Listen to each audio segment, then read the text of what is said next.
திருவிழாங்காடு அடுத்த கலாம்பாக்கம் பகுதியைச் சேர்ந்த தனுஷ் என்ற இளைஞர் தேனி மாவட்டத்தைச் சேர்ந்த பிரபல தொழிலதிபர் வனராஜா என்பவரின் மகள் விஜயஸ்ரீ என்பவரை 3 ஆண்டு காலமாக காதலித்து தற்போது திருமணம் செய்து கொண்டார்.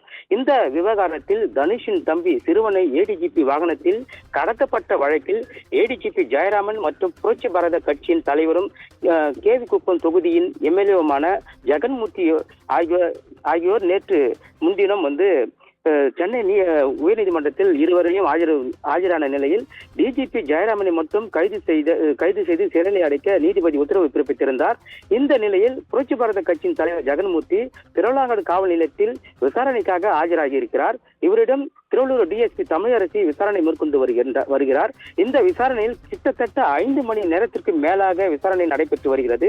இந்த விசாரணை ஜெகன்மூர்த்தியிடம் ஏடிஜிபி ஜெயராமன் உங்களுக்கு எப்படி பழக்கம் ஏற்பட்டது என்றும் அதே போல யார் சொல்லி ஏடிஜிபி வாகனத்தில் சிறுவனை கடத்தினீர்கள் என பல்வேறு கேள்விகளை முன்வைத்து போலீசார் விசாரணையானது தொடங்கி இருக்கிறார்கள்.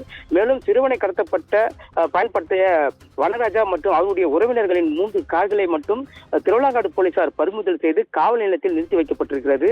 மேலும் நேற்றைய தினம் திருவிழாங்காடு காவல் நிலையத்தில் ஏடிஜிபி ஜெயராமனிடம் 6 மணி நேரத்திற்கு மேலாக விசாரணை மேற்கொண்டிருக்கிறார்கள். தற்போது திருத்தணி டிஎஸ்பி அலுவலகத்தில் வைக்கப்பட்டிருந்த அலுவலகத்தில் காத்திருந்த ஏடிஜிபி ஜெயராமன் தற்போது திருவிழாங்காடு காவல் நிலையத்துக்கு அழைத்து வருவதாக தற்போது புதிய தகவல் ஆனது வெளியாகி இருக்கிறது.